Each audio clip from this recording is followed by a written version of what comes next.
In this guide, I'm going to be showing you how to download Metal Gear Solid Peace Walker on Nintendo Switch 2. This is Miguel from JustBoz, and before we get into this guide, make sure to like the video and subscribe to the channel with all notifications on for more content like this. It really does help out the channel and we'd greatly appreciate it. If you have any questions, just ask them down in the comment section below. I'm going to be doing my best to reply to every single comment down there.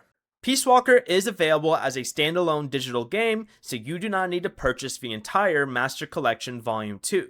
But from the home menu, go ahead and open the Nintendo eShop, select your user, then go ahead and search for Metal Gear Solid Peace Walker.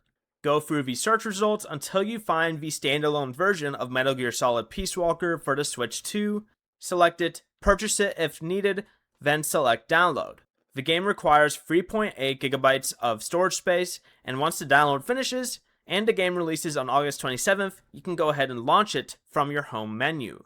Before you leave, remember to like the video and subscribe to the channel with all notifications on for more content like this. It really does help out the channel and we'd greatly appreciate it. And if you did have any questions, just ask them down in the comment section below. I'm going to be doing my best to reply to every single comment down there. Peace.